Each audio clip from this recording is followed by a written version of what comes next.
क्या हो अगर कोई आपसे कहे कि 7 दिव्य शक्तियों से पूजित महापुरुष आज भी इस धरती पर विचरण कर रहे हैं, अदृश्य, अमर और युगों से संसार को देख रहे हैं। हिंदू पौराणिक कथाओं की समृद्ध परंपरा में एक विशेष और पूजनीय समूह है जिन्हें चिरंजीवी कहा जाता है, यानी कि अमर आत्माएं। समय भले ही सब कुछ निकल जाए, लेकिन ये 7 महापुरुष उससे परे हैं।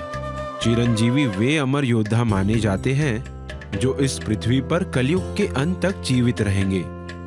चिरंजीवी शब्द संस्कृत के चिरम यानी स्थायी और जीवी यानी जीवित से बना है और इसका संबंध अमरत्व से जुड़ा है। देवताओं के विपरीत ये चिरंजीवी सामान्य मनुष्य हैं जिन्हें उनकी तपस्या, भक्ति या सद्गुणों के कारण दिव्य आशीर्वाद स्वरूप बहुत दीर्घ जीवन प्रदान किया गया। पुराणों, रामायण और महाभारत में वर्णित ये 7 चिरंजीवी हालांकि कुछ वर्णनों में 8 भी बताए गए हैं, मानवीय गुणों और आदर्शों के प्रतीक है। इन्हें अमरता एक वरदान के रूप में नहीं बल्कि एक कर्तव्य के रूप में मिली। धर्म की रक्षा, निर्दोषों की सुरक्षा और पवित्र ज्ञान को पीढ़ी दर पीढ़ी संजोए रखने के लिए। आइए इन 7 दिव्य रक्षकों से मिलते हैं। अश्वत्थामा, शापित योद्धा।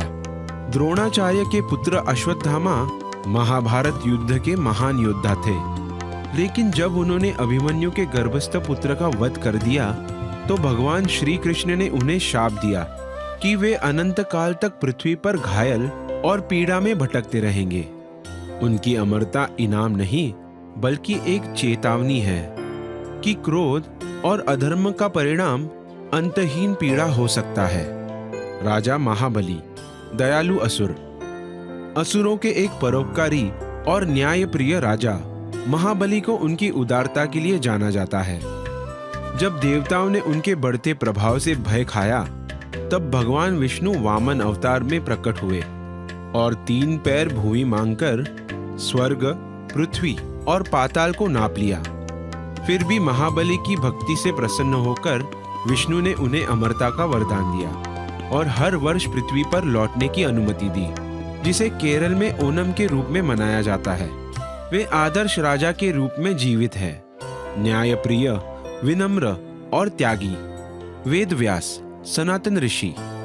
महाभारत के रचयिता और वेदों के संयोजक वेदव्यास हिमालय में आज भी ध्यानमग्न बताए जाते हैं। मान्यता है कि वे कलयुग के अंत में धर्म की पुनर्स्थापना के लिए लौटेंगे। उनकी अमरता दर्शाती है कि दिव्य ज्ञान कभी नष्ट नहीं हो सकता, वह सदा प्रवाहित रहता है। हनुमान, परम भक्त। श्री राम के लिए समुद्र पार करने वाले, पर्वत उठाने वाले महावीर हनुमान बल, विनम्रता और अडिग भक्ति के प्रतीक हैं। राम ने उन्हें आशीर्वाद दिया कि जब तक इस धरती पर राम का नाम रहेगा, हनुमान भी रहेंगे। उनकी अमरता केवल शरीर नहीं, भक्ति की है, पवित्र और शाश्वत। विभीषण, धर्मनिष्ठ राक्षस। रावण के छोटे भाई विभीषण ने धर्म का साथ दिया और श्री राम के पक्ष में युद्ध लड़ा। रावण के पतन के बाद श्री राम ने उन्हें लंका का राजा बनाया। उन्हें अमरता दी गई ताकि वे अपने राज्य में धर्म की स्थापना कर सके। विभीषण सिखाते हैं कि अंधकार में भी प्रकाश को चुना जा सकता है। कृपाचार्य, ज्ञानी गुरु। कुरुवंश के राजगुरु कृपाचार्य युद्ध और धर्मशास्त्र के ज्ञाता थे। वे कुरुक्षेत्र युद्ध के बाद भी जीवित रहे और उन्हें अमरता का वर मिला उनके ज्ञान और निष्ठा के लिए।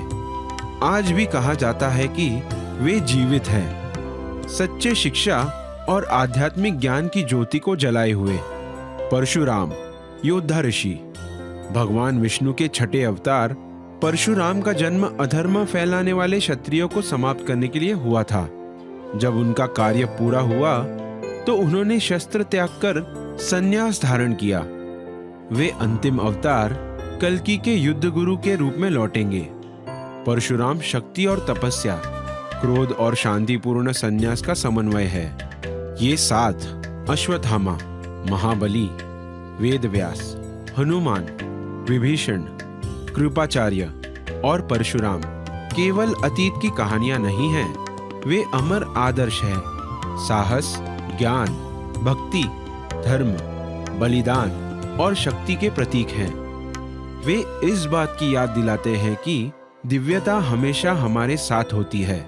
तो अगली बार जब आप किसी शांत पथ, किसी पवित्र पर्वत या भीड़ में किसी साधारण चेहरे को देखें, तो याद रखिए, हो सकता है उनमें से एक कोई आज भी देख रहा हो, मार्गदर्शन दे रहा हो, अब भी हमारे बीच एक चिरंजीवी।